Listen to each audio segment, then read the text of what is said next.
vamos trazer aqui um convidado especialíssimo para conversar sobre os assuntos do dia. Pode embarcar ele aqui com a gente, Vitinho, por favor. O nosso deputado federal, Lindbergh Faria, outro que topou participar dessa doideira. Deputado, o senhor escolheu, agora vai ter que ficar, viu? Muito obrigado por participar aqui com uma botafoguense, um palmeirense, meu querido deputado Lindbergh. Eu vim de inocente, eu não sei o que é que vai ser o programa, viu? Nem eu, viu? Também tô aqui completamente vendida, inocente, sem saber de nada. Agora vão ficar os dois cariocas emprestados aqui, vão ficar agora no programa, não dá pra fugir. Lindbergh, vamos começar falando aqui sobre um lançamento de candidatura ontem no Rio de Janeiro. O PL oficializou a candidatura, agora não é mais pré-candidato, né? Já rolaram as convenções, são candidatos. A candidatura do delegado Alexandre Ramagem para prefeito do Rio de Janeiro. O evento contou com a presença do Carluxo, mas o Bolsonaro se encontrou com Ramagem na quinta passada, não esteve no lançamento. O nome do vice ainda não foi escolhido, mas segundo Ramagem, o lugar deve ser ocupado para mulher. Agora sim resolveu o problema de representatividade. O candidato disse que a segurança e a ordem pública serão temas prioritários em sua campanha. De acordo com o Datafolha, Ramagem está em terceiro lugar com 7% das intenções de voto. Lindbergh, o Rio de Janeiro merece ter Alexandre Ramagem como prefeito, deputado? Olha, eu acho que esse já sai chamuscado, viu, William De Luca? Esse já sai com muitos problemas, porque ele está em frente daquele esquema da ABIN, aquelas investigações paralelas. Aquilo está só no começo, aquilo vai surgir muita coisa nova, tem muito mais gente que foi investigada. Então eu acho que esse é um candidato para ser preso. O Ramagem, o povo do Rio não vai votar no Ramagem, o Ramagem está à frente de uma investigação gravíssima, onde ele perseguia adversários, onde ele protegia a família do Bolsonaro. Então eu acho que isso dá uma queimada nele de largada. Lá no Rio, Eduardo Paes já fez a convenção e agora o Tarcísio também vai fazer a convenção. A nossa luta no Rio de Janeiro é para que o Tarcísio vá para o segundo turno no lugar do Ramagem. Tem um segundo turno Tarcísio e Eduardo Paes. Deputado, o Ramagem, segundo a revista Veja, 2 dias atrás, andou circulando nos gabinetes dos deputados no Congresso Nacional em busca de apoio para que ele não seja preso. 2 perguntas para o senhor. O Congresso pode impedir a prisão dele? Como? Segundo, ele foi pedir ajuda ou foi ameaçar? Porque sei lá que vídeos ele tem escondido por aí de badamanga, né?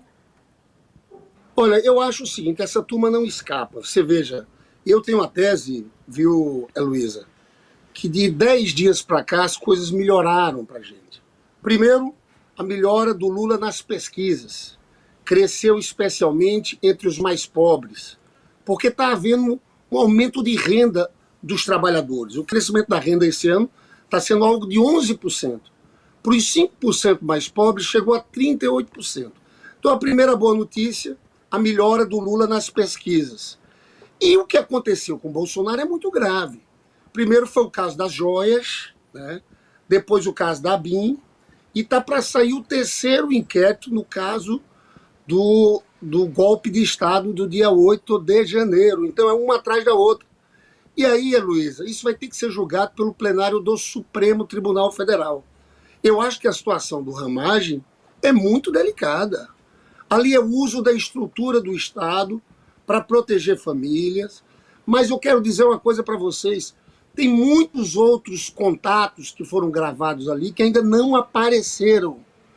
Então a chance de criar problema para o Ramagem, para o Bolsonaro, dentro do próprio Congresso é enorme.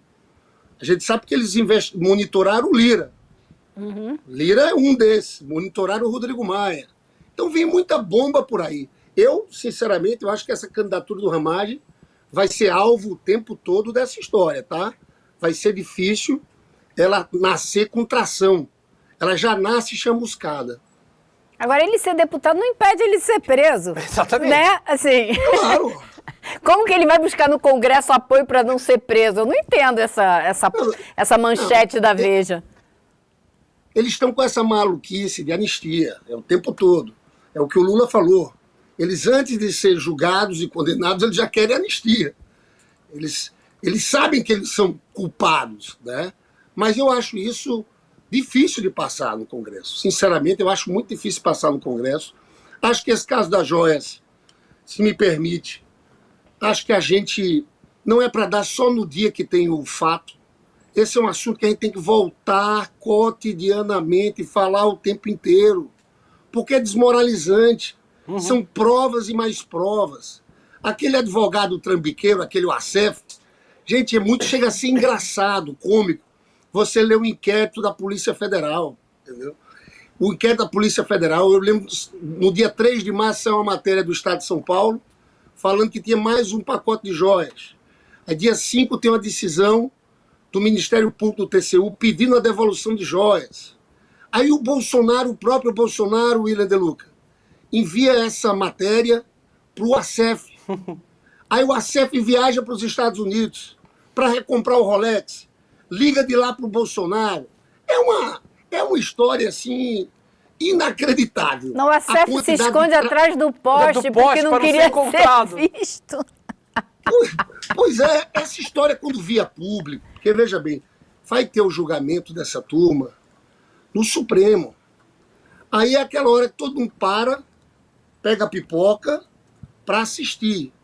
Então aquele discurso de combate à corrupção que essa turma ainda tentava segurar, esse discurso se desfaz completamente.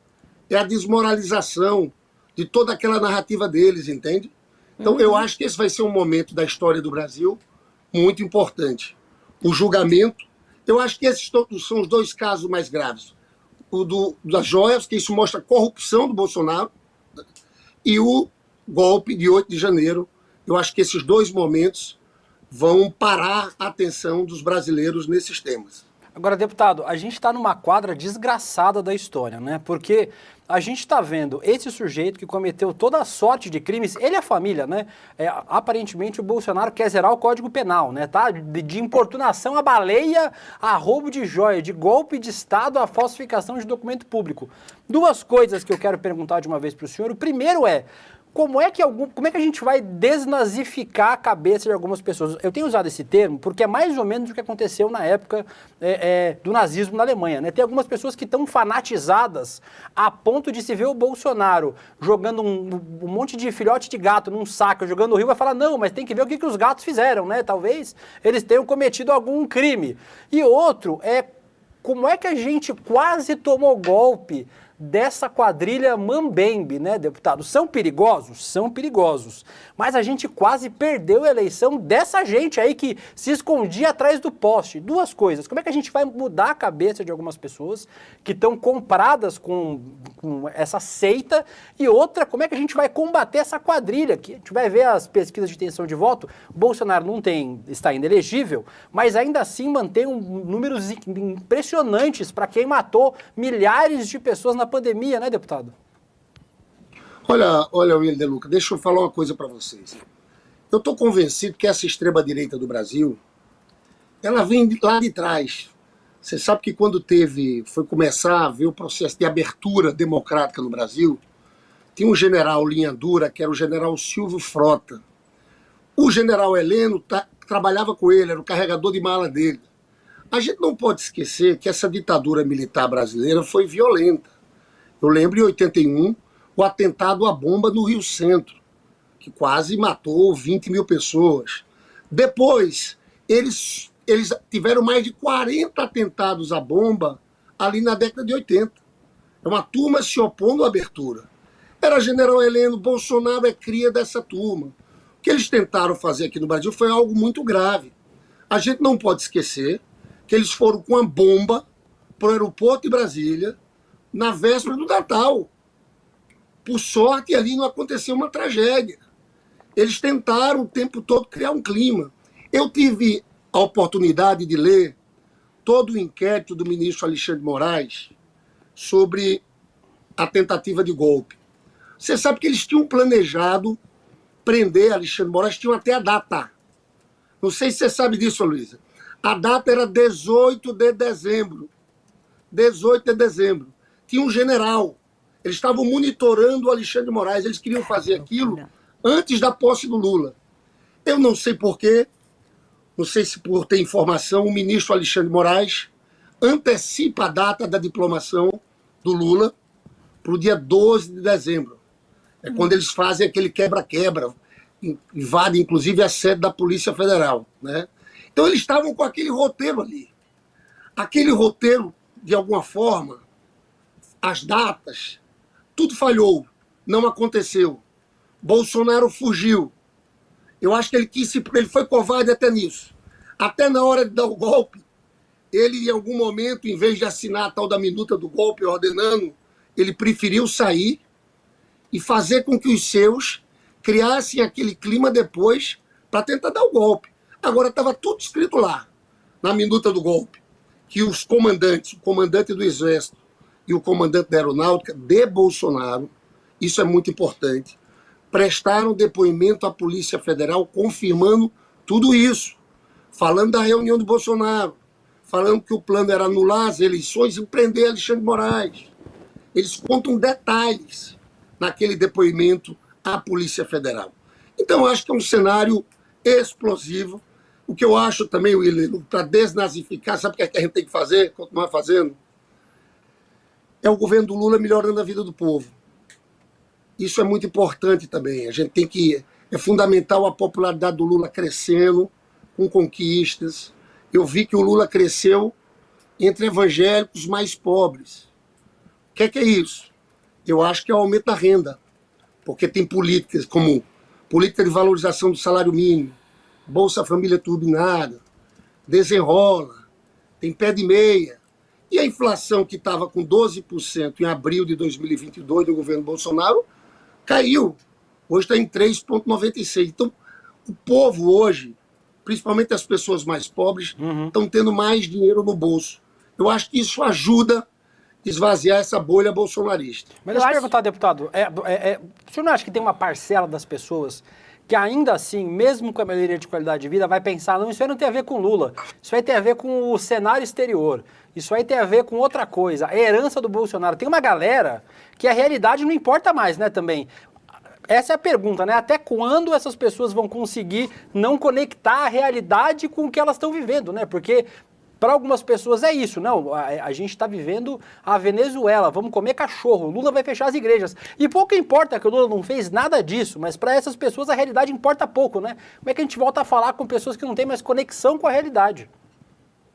Não, você está certíssimo. Você veja que mesmo o cenário norte-americano é de equilíbrio ali, olha. O que mexe são pequenas margens, né? Mas eu achei que foi muito boa essa última pesquisa, que o Lula subiu bastante. Subiu 5 ou 6 pontos a diferença que tinha. Então é uma subida, assim. Mas eu acho que não é automático, como você bem falou, William De Luca. Mas que tem um efeito muito grande, tem. Né? Melhorar a vida das pessoas no seu terreno prático. As pessoas vão dando crédito ao governo. Então, por mais que a gente viva essa polarização maluca, eu acho que as conquistas vão aparecer e vão cair no crédito do presidente Lula.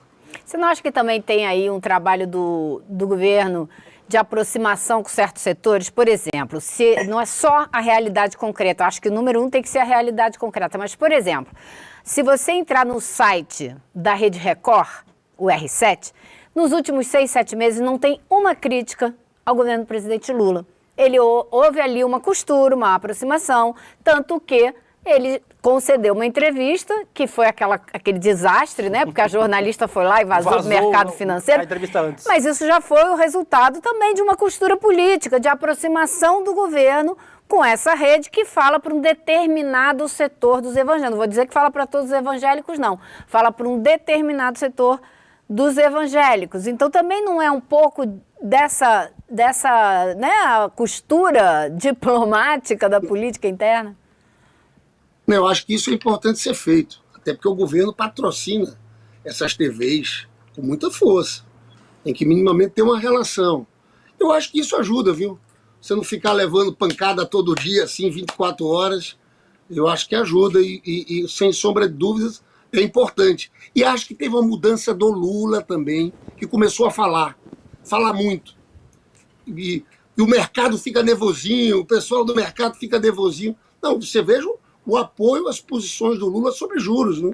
O Lula ganhou detectado essa nas disputa pesquisas. política, não há a menor dúvida, ele ganhou esse debate, por mais que eles tenham feito aquela onda especulativa contra a nossa moeda, né? Mas na disputa política, o Lula levou o debate, o que mostra que isso tem que ser feito com mais frequência em outros assuntos, né? É partir pro pau mesmo.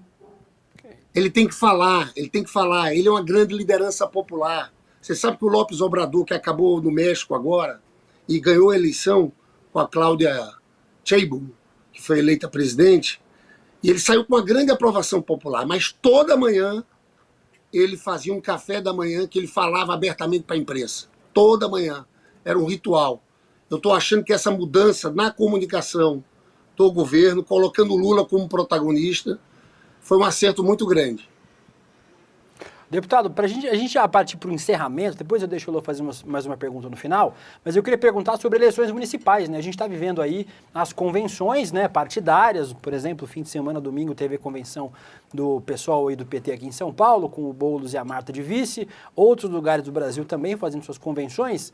As pesquisas têm sido muito ruins para o campo progressista, né? A gente tem o João Campos liderando com folga lá no Recife, a gente tem outros pequenos atores, por exemplo, a sua colega de bancada da delegada Adriana Corsi, lá em Goiânia, também bem nas pesquisas, mas de resto o PT está com uma dificuldade de emplacar nomes com chances de ganhar. A Maria do Rosário cresceu muito também em Porto Alegre, nas últimas pesquisas. O senhor acha que o PT vai conseguir sair maior dessas eleições e, mais do que isso, construir uma aliança ampla para poder governar essas cidades, em especial derrotar o bolsonarismo, deputado?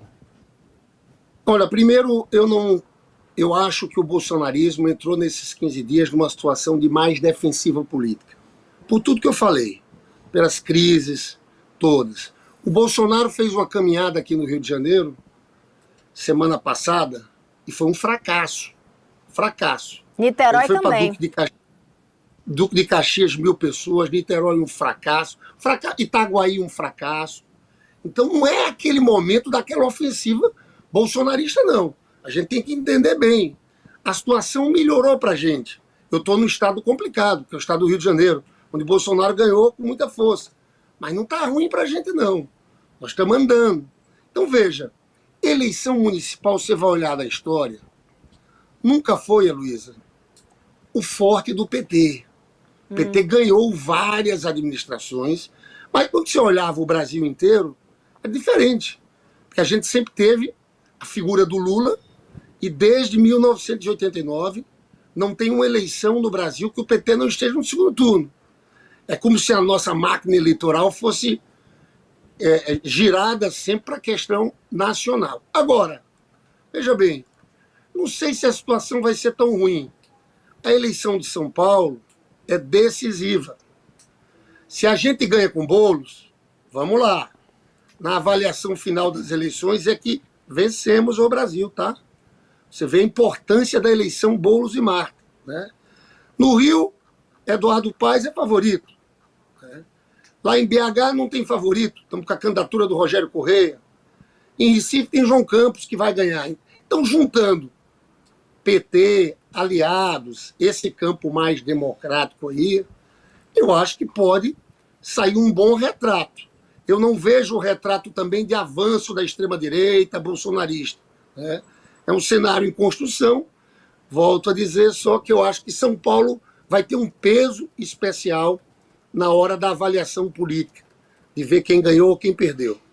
Eu acho que quem cresce é o Kassab para variar, né, deputado? Agora... O Centrão, né? O Centrão tem chance de crescer nessa Agora, eleição. o senhor falou de um problema sério que a gente tem no Brasil, que é justamente a maior figura política do país, que é o Lula, o partido trabalhar com ele sempre com vistas ao Palácio do Planalto, a essa eleição de presidente, mas a gente precisa de um Congresso que preste. Não dá mais para a gente entrar naquelas comissões com aqueles debates, aquela pancadaria, aquele baixo nível, e é só jogo de interesse, não existe discussão de futuro, de país, nada. Então a gente precisa de um Congresso, deputado. Como é que a gente faz isso se a gente tem um partido principal de esquerda olhando só para o nacional?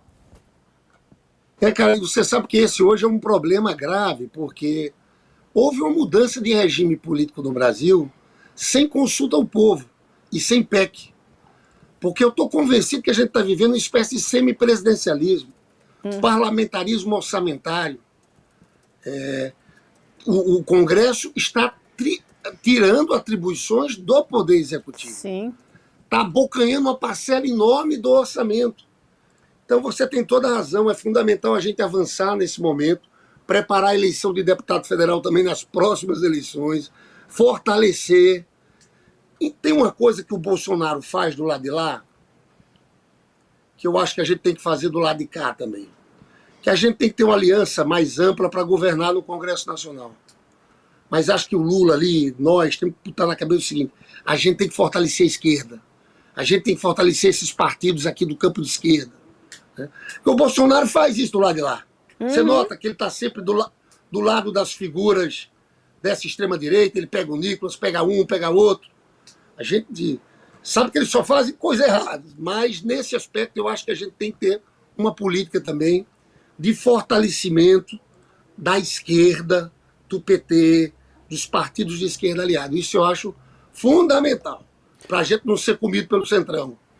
Deputado, para a gente terminar, a gente tem um bolão aqui no programa que chama Bolão Patriotário. A gente não podia deixar o senhor embora sem dar o seu voto no bolão, que é quem vai ser o primeiro bolsonarista preso.